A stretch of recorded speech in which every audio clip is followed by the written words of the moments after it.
ఏపీలో ఎన్నికలు ముగిసిందే ఆలస్యం. దాడులు, కొట్లాటలు ఇలా అనేకంగా సమస్యలు వెలుగులోకి వచ్చాయి. ఎన్నికల ఫలితాలపై దేశవ్యాప్తంగా ఉన్న ప్రజలు ఎదురు చూస్తున్నారు. ఈ క్రమంలోనే అనంతపురం జిల్లాలో ఎన్నికల ఫలితాలపై బెట్టింగ్ రాయుళ్లు రెచ్చిపోయారు. ఐపీఎల్ తరహాలో ఈ బెట్టింగ్స్ నిర్వహిస్తున్నారు. కాగా ఈ ఎన్నికల ఫలితాలపై ప్రజల్లో ఉన్న ఆసక్తిని ఆసరగా చేసుకుని బెట్టింగ్ వేస్తున్నారు. పోలీసులు సైతం అడ్డుకోలేని బెట్టింగ్ విషయంపై మా ప్రతినిధి సూర్య మరింత సమాచారం అందిస్తారు. జిల్లాలో బెట్టింగ్ రాయులకి పండుగ వచ్చిందని చెప్పొచ్చు. ఏదైతే ప్రజల్లో ఉన్న ఆసక్తి ఎన్నికల పట్ల ఉందో దాన్ని వాళ్ళు క్యాష్ చేసుకునే ప్రయత్నం చేస్తున్నారు.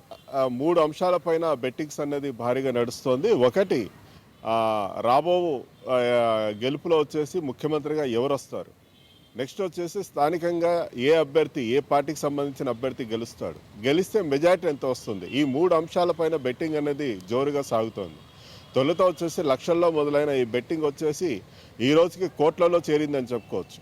నిజం చెప్పాలంటే ఈ బెట్టింగ్ అనేది ఐపీఎల్ తరహాలో కూడా నడుస్తోంది. దీనివల్ల ప్రజలైతే చాలా ఆసక్తిగా బెట్టింగ్లో కాస్తున్నారని చెప్పవచ్చు. దీన్ని బెట్టింగ్ రాయళ్ళు మంచి అవకాశంగా మరల్చుకున్నాం. నిజం చెప్పాలంటే ఈ సర్వేలు ఏదైతే ఎగ్జిట్ పోల్ సర్వేలు ఉన్నాయో అందరూ నిర్వహించడానికి, అందరు చెప్పడానికి అయితే వీల్లేదు. చట్ట వ్యతిరేకం. అది ఏదైతే గుర్తింపు కలిగిన సంస్థలు ఏదైతే ఉన్నాయో వాళ్ళు మాత్రం వెల్లడించాలి. అయితే సోషల్ మీడియా పుణ్యాన వచ్చేసి ప్రతి ఒక్కరు కూడా సంస్థల పేర్లతో ఎగ్జిట్ పోల్స్ అనేది ఈ పార్టీకి ఎన్ని సీట్లు వస్తాయి, ఆ పార్టీకి అన్ని సీట్లు వస్తాయనేసి వెల్లడించడం జరుగుతోంది. ఇంకా చెప్పాలంటే కూడా వ్యక్తిగతంగా కూడా అనేక మంది పర్సనల్గా వాళ్ళ అనుగుణంగా ఏదైతే పార్టీ ఉంటుందో, వాళ్ళ ఆలోచనలు ఏదైతే ఉంటుందో, అనుభవం లేకపోయినా కానీ వాళ్ళు సర్వేల ద్వారా వెల్లడించడం జరుగుతుందో అవన్నీ సోషల్ మీడియాలో పోస్ట్ చేస్తున్నారు. దానిపైన కూడా ప్రజలు తికమక పడుతున్నారు. నిజం చెప్పాలంటే ఒకవైపు వచ్చేసి బీజేపీ, జనసేన, టీడీపీ పార్టీలు ఆలోచన ఏమంటే ఈసారి అధికారంలోకి మేమే వస్తాం, ఎందుకంటే ఓటింగ్ శాతం పెరిగింది కాబట్టి గతంలో చూసుకుంటే అన్న ఆలోచనతో వాళ్ళు ఉన్నారు. మరోవైపు వచ్చేసి వైఎస్ఆర్సీపీ చెప్పడం ఏమంటే ఏదైతే లబ్ధిదారులు ఉన్నారో, ముఖ్యంగా పెన్షనర్స్, వృద్ధులు కావచ్చు, ఆసరా ఇటువంటివి పొందిన వాళ్ళు మహిళలు కావచ్చు, ఈ జగనన్న విద్యా దీవెన రీఎంబర్స్మెంట్ పొందిన విద్యార్థులు ఎవరైతే ఉన్నారో వాళ్ళు కావచ్చు ఎక్కువ శాతం వచ్చి ఓటేశారు కాబట్టి ఈసారి మేమే గెలుస్తామని ధీమా వీళ్ళు కూడా వ్యక్తం చేస్తున్నారు. దీంతో ఈ బెట్టింగ్స్ అనేది జోరుగా సాగుతోంది. ఎవరి ఆలోచన వాళ్ళకున్నాయి. ఈరోజు చూసామంటే మనం అనంతపురం నగరంతో పాటు ఈ తాడిపత్రి, గుంటకల్లు, ధర్మవరం లాంటి పట్టణాలే కాకుండా మారుమూల గ్రామాల్లో సైతం ఈ బెట్టింగ్ జోరు అనేది సాగుతోందని చెప్పవచ్చు. దీంతో చాలామంది సామాన్య రైతులు కావచ్చు, కూలి పనులు చేసుకునే వాళ్ళు కావచ్చు, వాళ్ళ ఆర్థికంగా కూడా నష్టపోయే ప్రమాదం అన్నది ఉంది. ఈరోజు మనం జిల్లాలో చూసుకుంటే ఏ 2 వ్యక్తులు కలిస్తే వాళ్ళ బాగోగుల గురించి మాట్లాడుకునే విషయాలు పక్కన పెట్టేసి ఏ పార్టీ గెలుస్తుంది, ఎవరు ముఖ్యమంత్రి అవుతాడు, లేకపోతే మెజార్టీ ఎంత వస్తుంది, ఈ విషయాలు చర్చించుకునే విషయాలు ఎక్కువైపోయినాయి. టీ షాపుల దగ్గర నుంచి 3 స్టార్ హోటళ్ళ వరకు కూడా ఇదే జరుగుతోంది. మరి ఇంత జరుగుతుంటే పోలీస్ అధికారులకు విషయం తెలియదా అంటే తెలుసని చెప్పొచ్చు. ఒకవైపు పోలీస్ అధికారులు ఈ తాడిపత్రిలో ఏదైతే ఘటన జరుగుతుందో దాంట్లో బిజీగా ఉన్నారు అనేక మంది పోలీసులు.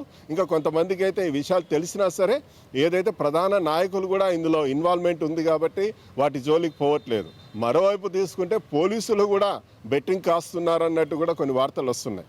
ఇంకా నిజం చెప్పాలంటే కొంతమంది అభ్యర్థులు ఎవరైతే ఉన్నారో వాళ్ళకు అనుగుణంగా సర్వేలు చేపించుకొనేసి తామే గెలుస్తాం, తమకే ఇంత మెజారిటీ వస్తుంది, మా నాయకుడే ముఖ్యమంత్రి అవుతాడనేసి వాళ్ళకు అనుగుణంగా కూడా సర్వేలు నిర్వహించుకున్న విషయాలు కూడా ఉన్నాయి. ఇవన్నీ ప్రజలు అర్థం చేసుకోలేని పరిస్థితుల్లో ఉన్నారు. కాబట్టి బెట్టింగ్ అన్నది కాస్తురా అని చెప్పుకోవచ్చు. ఇంకా చెప్పాలంటే ఇప్పటికే దాదాపు కోట్లాది రూపాయలు బెట్టింగ్ అనేది కాశారు. ఇది ఆఫ్లైన్లో, ఆన్లైన్లో కూడా కొనసాగుతున్నట్టు వార్తలు వస్తున్నాయి. మరోవైపు తీసుకుంటే జూన్ 4వ తేదీ నాటికి ఈ బెట్టింగ్ వ్యవహారం ఇంకా పెరిగే అవకాశం ఉంది. చాలామంది ఆర్థికంగా కూడా డబ్బుని సమకూర్చుకుంటున్నారు ఈ బెట్టింగ్ కాయడానికి కూడా చెప్పుకోవచ్చు. ఇంకా ఆ రోజుకి ఇంకా పెరిగే అవకాశం ఉంది. మరోవైపు కూడా ఆ రోజు కౌంటింగ్ రోజు కూడా రౌండ్ల వారీగా కూడా బెట్టింగ్ కాసే అవకాశం అన్నట్టు మనకు వార్తలు కూడా వస్తున్నాయి.